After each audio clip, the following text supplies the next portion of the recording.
Hello students, fresh water habitat के अंतर्गत इस वीडियो में हम classification of lakes based on productivity की बात करेंगे। यानी उत्पादन क्षमता के आधार पर झीलों के वर्गीकरण को देखेंगे। उत्पादन क्षमता के आधार पर झीलों को 3 श्रेणियों में वर्गीकृत किया जाता है, जिसमें पहली श्रेणी है अल्पपोषी या ओलिगोट्रॉफिक लेक्स। जैसा कि आप इस चित्र में ऊपर वाला ओलिगोट्रॉफिक लेक्स देख रहे हो, तो आप देख पा रहे होंगे कि जो इसमें वाटर है वो एकदम क्लियर है। दैट मीन्स कि इसके अंदर ऑर्गेनिक मटेरियल बहुत कम है।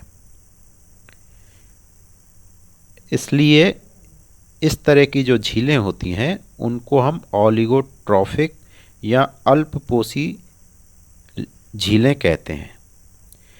दूसरी जो झीलों का प्रकार है उसको हम सुपोषी झीलें या यूट्रॉफिक लेक्स कहते हैं, जिसमें कि ऑर्गेनिक मटेरियल काफ़ी होता है। दैट मीन्स कि इस तरह की जो लेक्स होती हैं उनमें फोटोसिंथेसिस करने वाले जीव होते हैं, प्लांट्स होते हैं या फाइटोप्लैंक्टन्स होते हैं, जो काफ़ी कार्बनिक पदार्थ बनाते हैं। इसलिए ये झीलें, यदि हम वाटर क्लियरिटी देखें तो इतनी क्लियर नहीं होती है जितनी ओलिगोट्रॉफिक लेक्स होती हैं। तो ये थोड़ी गंदली सी या अपारदर्शी प्रकार की दिखाई पड़ती हैं। तो आप यदि इस चित्र को देख पा रहे हो तो देखोगे कि ओलिगोट्रॉफिक जो लेक हैं उसमें नीचे जो उनका पैंदा है, जो बॉटम है, वो बहुत क्लियर दिख रहा है, जबकि यूट्रॉफिक लेक्स हैं उसमें इस तरह का नहीं दिखाई पड़ रहा है। और तीसरा जो प्रकार है झीलों का वो है दुष्पोषी या डिस्ट्रॉफिक श्रेणी या डिस्ट्रॉफिक लेक्स।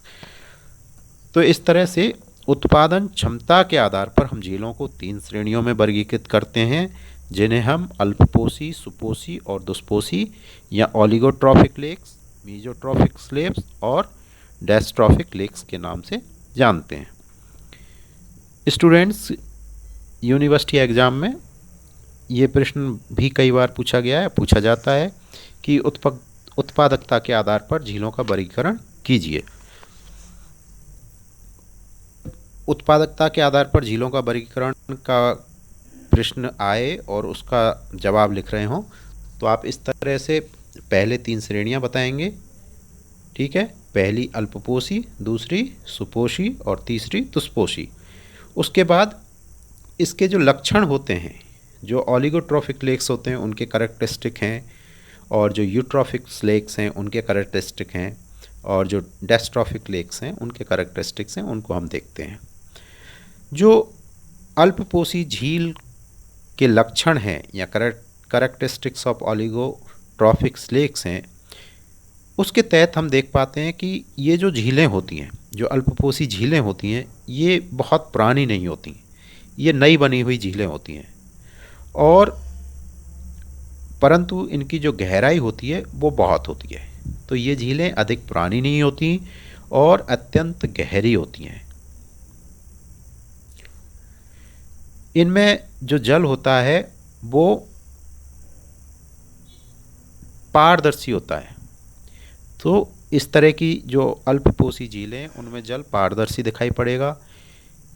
इन झीलों में कार्बनिक पदार्थों की मात्रा कम होगी, इसलिए ये अल्प कार्बनिक पदार्थों वाली झील होंगी। इन झीलों में पीएच का मान कम रहेगा, यानी अल्प पीएच वाली झीलें होंगी। इसके अलावा इनमें जो इनकी जो उर्वरता है वो भी कम रहती है, यानी अल्प उर्वरता वाली झीलें होंगी। नाइट्रोजन, फॉस्फोरस, कैल्शियम की कमी वाली झीलें होती हैं, परंतु ऑक्सीजन की इनमें बहुलता होती है। ये ऑक्सीजन मेनली आपके इन्वायरमेंट से इसमें डिफ्यूज हुई ऑक्सीजन होगी। अल्प पोषक पदार्थों की उपस्थिति आदि अल्पपोषी जो ओलिगोट्रॉफिक लेक्स हैं उनके प्रमुख लक्षण माने जाते हैं। इनमें वेजिटेशन और जो एनिमल्स हैं वो भी बहुत कम या नहीं पाए जाते, ये मान लीजिए। तो इनमें वेजिटेशन भी क्या होगा, कम होंगी, वनस्पतियाँ भी कम होंगी और जंतु भी ज़्यादा नहीं होते हैं। दूसरी जो सुपोषी झील हैं, दूसरी जो श्रेणी है सुपोषी झील की, उनके लक्षण देखें या कैरेक्टरिस्टिक ऑफ यूट्रॉफिक लेक्स की बात करें तो जो सुपोषी झीलें होती हैं ये उथली यानी कम गहराई वाली, उथली कार्बनिक पदार्थों और फास्फोरस की बहुलता वाली होती हैं। इनमें इलेक्ट्रोलाइट्स या विद्युत अपघट्य जो पदार्थ हैं उनकी कमी होती है, परंतु उच्च उर्वरता वाली या उच्च उर्वरा शक्ति की होने से इनमें वेजिटेशन और जो एनिमल्स हैं उनकी बहुलता होती है। वनस्पति और जो जंतु हैं वो सुपोषी झीलों में बहुत अधिक पाए जाते हैं। इनमें जो प्लैंक्टॉन्स हैं, फाइटोप्लैंक्टॉन्स और जूप्लैंक्टॉन्स, उनकी भी बहुलता होती है। बहुतायत में ये इस तरह की जो झीलें हैं सुपोषी, उनमें ये पाए जाएंगे। तीसरा प्रकार जो झीलों का है उत्पादन के आधार पर, वो है दुष्पोषी झीलें। तो जो कैरेक्टरिस्टिक्स ऑफ डिस्ट्रॉफिक लेक हैं उनकी बात करें तो इनमें ह्यूमस की अधिकता होती है। इस प्रकार की झीलें उथली और कम गहरी हो सकती हैं, उथली हो सकती हैं या कई बार गहरी भी हो सकती हैं। तो ये उथली और गहरी हो सकती हैं। इनमें ह्यूमिक अम्ल, नाइट्रोजन, फास्फोरस और कैल्शियम का अधिक होने के कारण ही कार्बनिक पदार्थ हैं उनकी भी अधिकता होती है। चूँकि इनमें क्या है, मिनरल्स ठीक ज़्यादा पाए जाते हैं, ह्यूमिक एसिड ज़्यादा पाया जाता है, जिस वजह से यहाँ वेजिटेशन और जो एनिमल्स हैं वो बहुत सारे हैं। तो उनकी अधिकता के कारण ऑर्गेनिक जो मैटर है इन डिस्ट्रॉफिक लेक्स में वो ज़्यादा होता है। इलेक्ट्रोलाइट्स पदार्थ या विद्युत अपघट्य पदार्थ और ऑक्सीजन की अल्पता भी दुष्पोषी जो झील हैं, डिस्ट्रॉफिक जो लेक हैं, उनका प्रमुख लक्षण है। वनस्पति और जंतु वर्ग के जीव भी इनमें कम ही पाए जाते हैं। तो यदि हम झीलों के वर्गीकरण उनकी उत्पादन क्षमता के आधार पर करें तो हमें झीलों की 3 श्रेणियां दृष्टिगोचर होती हैं, जिसमें पहली अल्पपोषी ओलिगोट्रॉफिक, दूसरी सुपोषी यूट्रॉफिक और तीसरी दुष्पोषी या डेस्ट्रॉफिक प्रकार की होती हैं। इन तीनों ही प्रकार की झीलों के अपने अपने कैरेक्टरिस्टिक्स हैं, उसी के आधार पर इनको 3 श्रेणियों में बांटा गया है। अल्पपोषी ओलिगोट्रॉफिक के अपने कैरेक्टर्स हैं, सुपोषी उनके अपने कैरेक्टर्स हैं और दुष्पोषी झीलों के अपने कैरेक्टर्स हैं, जैसे कि हमने बात की।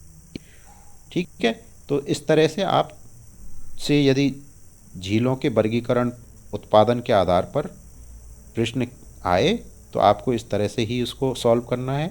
आपको बताना है कि उत्पादन के आधार पर 3 प्रकार की होती हैं, उसके बाद तीनों प्रकार की जो झीलों के कैरेक्टरिस्टिक्स हैं वो लिखने हैं। आप वीडियो देखते रहिए, वीडियो देखने के साथ साथ सब्सक्राइब करिए, लाइक करिए और शेयर करिए। जब सब्सक्राइब करते हैं आप तो हमें पता लगता है कि कौन सा स्टूडेंट वीडियो देख रहा है।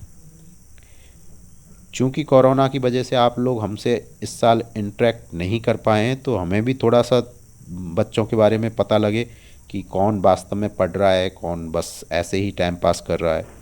तो ये चीज़ें हमें पता लगेंगी जब आप सब्सक्राइब करेंगे और हमें उसका मैसेज आएगा कि भाई इसने सब्सक्राइब किया है, वीडियो देखा है ना, लाइक किया है। तो देखिए अब आपका आधा साल निकल गया है, आधा से ज़्यादा निकल गया है। ठीक है, और जिस तरह का अभी चल रहा है कोरोना का, उससे लगता नहीं कि बहुत ज़्यादा जल्दी आपकी क्लासें पूरी फुल फ्लैश तरीके से चलेंगी भी तो सोशल डिस्टेंसिंग के साथ, उस तरह से थोड़े रेस्ट्रिक्शंस के साथ आगे खुलेंगे कॉलेज। तो आप अपनी पढ़ाई बदस्तूर करते रहिए, सिलेबस को पढ़ते रहिए। आपको सारे सब्जेक्टों में टाइम टू टाइम वीडियो मिल रहे हैं, ई कंटेंट मिल रहे हैं, तो उनका अध्ययन करते रहिए, जिससे कि एकदम से आपको बर्डन फील